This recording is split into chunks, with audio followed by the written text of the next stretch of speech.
Hello दोस्तों, city gas business के बारे में वीडियो में बात करेंगे। तो यहाँ पर ओवरऑल मैक्रो क्या हो रहा है, सेक्टर को क्या हो रहा है और कंपनियां कौन सी बेनिफिट कर सकती है, सबके बारे में बात करेंगे। तो सबसे पहले कुछ मैक्रो डेटा हम बात कर लेते हैं। तो देखिए, जब हम भारत की बात कर रहे हैं तो भारत का अगर आप टोटल एनर्जी या ऊर्जा का अगर आप देखेंगे तो गैस का लगभग 6-7% हिस्सा है। बाकी यहाँ पर क्रूड है, पेट्रोल डीजल है, फिर रिन्यूएबल पर भी अभी बहुत फोकस चल रहा है। लेकिन गवर्नमेंट की अब सीरियस जो है कोशिश है और पॉलिसीज आ रही है, जिसके कारण से गवर्नमेंट का पुश है कि गैस को एटलीस्ट 15% हिस्सा बनाया जाए। मतलब फ्यूचर में गैस का जो यूजेज है वो बढ़ेगा। अब जब हम गैस की बात कर रहे हैं तो कहां पर हम गैस को यूज करते हैं, जैसे सिटी गैस डिस्ट्रीब्यूशन, जो कि इस वीडियो का फोकस है, अभी उसके बारे में मैं आऊंगा। फिर गैस को फर्टिलाइजर, पावर, रिफाइनरी, पेट्रोकेम में यूज किया जाता है। लेकिन मोस्टली प्रायोरिटी सेक्टर है वो सिटी गैस पे है, क्योंकि ये डायरेक्ट ग्राहक, मतलब आप हम डायरेक्ट इसको यूज करते हैं।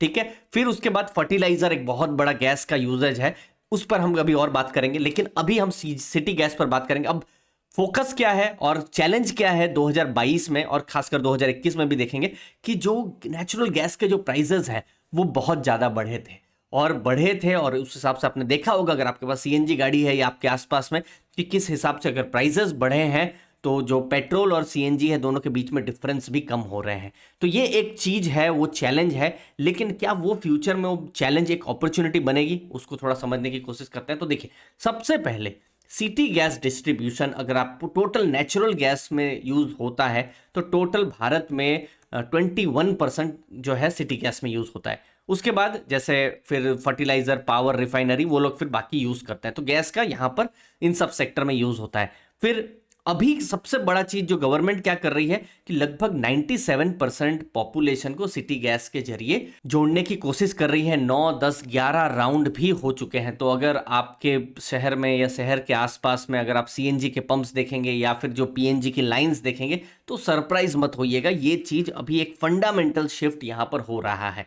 लेकिन हम अब यहां पर थोड़ा और डिटेल में जाएंगे सिटी गैस में। तो यहां पर दो पार्ट होते हैं, पहला सीएनजी वाला पार्ट मतलब ट्रांसपोर्ट वाला पार्ट, और दूसरा पीएनजी वाला पार्ट मतलब डोमेस्टिक घर के अंदर ही पाइपलाइन आ जाएगी। तो ये सिटी गैस डिस्ट्रीब्यूशन का ओवरऑल कंस्ट्रक्ट है। लेकिन 2022 में बहुत बड़ा एक चैलेंज आया है। चैलेंज क्या आया है कि प्राइसेस बढ़े हैं। लेकिन अभी अगर आप प्राइस के बारे में बात करेंगे तो मिस्टर किरीट पारेख की नई कमिटी रिपोर्ट आई है। उन्होंने कहा है कि गैस के प्राइसिंग को सीलिंग किया जाए $6.5 MMBTU, जो कि अभी के फॉर्मूला के हिसाब से अभी आप जो प्राइस पे कर रहे हैं वो $8.57 MMBTU के हिसाब से आप प्राइस पे कर रहे हैं। तो मिस्टर पारेख की कमेटी ने कहा है कि ऊपर लेवल पर एक सीलिंग लगा दीजिए। सीलिंग लगाएंगे तो $6.5 से ऊपर प्राइस जाएगा ही नहीं। तो प्राइस जाएगा ही नहीं तो फिर जो गैस के प्राइसेस जो है वो बहुत ज्यादा बढ़ेंगे नहीं। तो अगर गवर्नमेंट या कैबिनेट जो है वो जो सलाह है उसको मान लेती है तो गैस के प्राइसेस अप्रैल के महीने से, नेचुरल गैस के प्राइसेस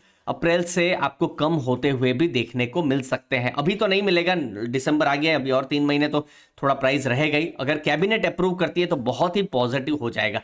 लेकिन इसमें एक और चीज है, लेकिन जो कंपनियां गैस जो प्रोडक्शन करती है, एक्सप्लोर करती है, उनके लिए थोड़ा सा नेगेटिव हो सकता है। तो कमेटी ने यह भी कहा है कि ऊपर लेवल पर हम सीलिंग कर रहे हैं, लेकिन नीचे लेवल पर भी जो फ्लोर प्राइस है वो भी $4 कर देंगे। जैसे कोविड के टाइम में मार्केट में प्राइस इससे भी नीचे चला गया था, तो जो कॉस्ट जो था ज्यादा हो गया था और सेलिंग प्राइस कम हो गया था, तो ओएनजीसी, ऑयल इंडिया को तब नुकसान हो रहा था। तो इसीलिए अभी आप देखेंगे $4 का एक रेंज बना दिया है। तो $4 से $6.5 की एक रेंज बना दी है। तो अब देखेंगे कि गवर्नमेंट किस हिसाब से यहां पर एक्शन लेती है। यहां पर 3 कंपनियां हैं, इंद्रप्रस्थ गैस, महानगर गैस और गुजरात गैस। ये 3 मेजर प्लेयर है अगर आप सीएनजी की ही अगर आप बात करेंगे तो। और तीनों के लिए पिछला 1 साल का बिजनेस बहुत अच्छा नहीं गया है, क्योंकि जब गैस के प्राइसेस बढ़े हैं तो वो भी तो एक लेवल तक कस्टमर तक प्राइस पास ऑन करेंगे। तो उन्होंने पास ऑन किया है, नो डाउट। आपने अगर आप मुंबई या दिल्ली या फिर गुजरात से बिलोंग करते हैं जहां पर बहुत ज्यादा सीएनजी की गाड़ियां हैं, तो पास ऑन हुए हैं प्राइसेस। लेकिन इनके जो मार्जिन्स हैं, मार्जिन्स पे भी इंपैक्ट पड़ा है। लेकिन जो दूसरा पार्ट है, अगर आप कस्टमर के हिसाब से देखें तो एक विजिबल शिफ्ट है। पहले समझ लीजिए 2018 में 100 गाड़ियां बिकती थी तो 9 गाड़ी सीएनजी की होती थी। वो अब नवंबर 2022 जो लेटेस्ट डेटा है वो कहता है कि 100 में से 18 गाड़ियां बिक रही है। मतलब एक शिफ्ट है। इलेक्ट्रिक व्हीकल एक मेगा थीम है, नो डाउट, लेकिन लोगों का इंटरेस्ट अभी सीएनजी पर भी है। डीजल पर इंटरेस्ट कम हो रहा है, वो बिल्कुल विजिबल दिख रहा है, लेकिन सीएनजी, इलेक्ट्रिक व्हीकल और इनफैक्ट पेट्रोल गाड़ियों पर भी फोकस बिल्कुल देखने को मिल रहा है। तो यहां पर इंद्रप्रस्थ गैस एक्चुअली में मार्केट गेन कर रही है, महानगर गैस लूज कर रही है, गुजरात गेन भी थोड़ा सा यहां पर गेन कर रही है। और अगर आप देखेंगे पूरे भारत का डेटा 37,800 का ये फाइनेंशियल ईयर 22 का डेटा है। फाइनेंशियल ईयर 23 में अभी तो 8 महीने हुए हैं, आप देख सकते हैं 57,000 गाड़ियां पर महीने बिक रही है जो कि सीएनजी की गाड़ियां हैं। तो 2022 से 23 में भी हमको दिख रहा है कि लोग ज्यादा से ज्यादा सीएनजी की गाड़ियां ले रहे हैं। तो यहां पर फायदा किसको मिल सकता है? तो यहां आनंद राठी ने रिपोर्ट निकाली है और उन्होंने इंद्रप्रस्थ गैस को यहां पर पॉजिटिव यहां पर उन्होंने रेटिंग दी है। उनका कहने का है कि इंद्रप्रस्थ गैस तो है ही, उसके साथ साथ उनकी महाराष्ट्र में भी सब्सिडरी है। तो दो सब्सिडरीज मिला के टोटल ईपीएस वो 31.6 का देखते हैं, प्राइस अर्निंग रेशियो वो 18 का देखते हैं। तो टोटल उन्होंने लॉन्ग टर्म के लिए जो टारगेट्स हैं उन्होंने आईजीएल के लिए 570 का दिया है। अगेन टारगेट 570 आएगा या नहीं आएगा वो हमको नहीं पता है, टारगेट इतना इंपॉर्टेंट नहीं है, लेकिन इंपॉर्टेंट है कौन सी कंपनी मार्केट शेयर गेन कर रही है, जो कि इंद्रप्रस्थ गैस यहां पर मार्केट शेयर गेन कर रही है। अगर सिर्फ आईजीएल की ही अगर आप बात करें तो साथ साथ वॉल्यूम भी वो गेन कर रही है।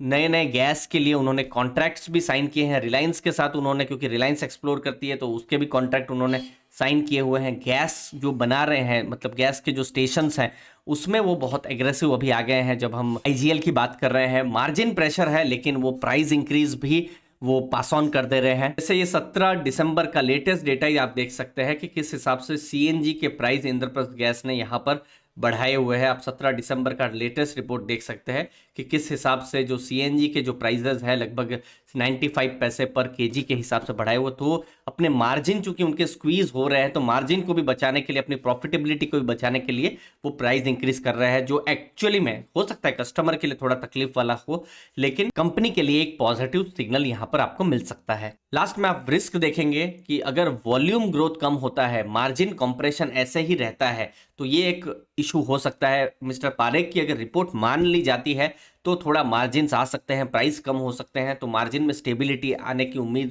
तब आप कर सकते हैं। साथ साथ एलएनजी के अगर प्राइसेस इंक्रीज हो जाते हैं, फिर से जो अभी गैस के प्राइसेस कम हो रहे हैं नेचुरल गैस के, वो इंक्रीज होना शुरू हो जाते हैं, तो वो एक रिस्क है। और इलेक्ट्रिक व्हीकल भी है। अब इलेक्ट्रिक व्हीकल किस हिसाब से किसको डिसरप्ट करेगी, वो पेट्रोल को करेगी, डीजल को करेगी या फिर सीएनजी को करेगी, ये अभी भी एक्चुअली में कोई नहीं जानता। ये शायद और ज़्यादा जब पेनिट्रेशन होगा 3-4 साल के बाद तो और हमको इसके बारे में आइडिया आएगा। तो ये सब जो है स्टॉक्स है। उसके अलावा आनंद राठी रिसर्च ने महानगर गैस के बारे में भी कहा है कि एटलीस्ट उनका वैल्यूएशन लेवल के हिसाब से अट्रैक्टिव है। गुजरात गैस पर उन्होंने कहा है कि फेयरली वैल्यूड कंपनी है क्योंकि प्राइस उनके बहुत ज़्यादा बढ़े हुए हैं। लास्ट में दोस्तों मुझे बहुत खुशी हो रही है, अर्ली फाइनेंशियल आज़ादी का ऐप भी आप डाउनलोड कर सकते हैं। यहाँ पर 2 कोर्सेस हैं, स्टॉक सिलेक्शन विद एनालिसिस और इक्विटी म्यूचुअल फंड। ये कॉम्बो कोर्स है जिसको आप अवेल कर सकते हैं 67% के डिस्काउंट में। कोर्स प्राइस 2700 का है, लेकिन आप यहाँ पर अवेल कर सकते हैं 923 में, मतलब 899 प्लस चार्जेस करके आपको कोर्स मिल सकता है। यहाँ पर 5 घंटे से ऊपर का कंटेंट है और इसके साथ साथ मैं यहाँ पर स्टडी मटेरियल भी अपलोड कर रहा हूँ। रोज यहाँ पर नए नए अपलोड्स होते रहेंगे और 2023 में कैसे मार्केट की सिचुएशन हो सकती है, उस पर क्या नए डेटा आ रहे हैं, उन सब के बारे में भी मेरा यहाँ पर फोकस रहेगा। और ये जो 2 कोर्सेस हैं वो एक स्टॉक सिलेक्शन के ऊपर है और दूसरा म्यूचुअल फंड्स के ऊपर है कि कैसे आप अपनी एज ए बिगिनर जर्नी शुरुआत कर सकते हैं। मुझे उम्मीद है वीडियो से आपको वैल्यू मिली होगी। आपके समय के लिए बहुत बहुत धन्यवाद। थैंक यू दोस्तों।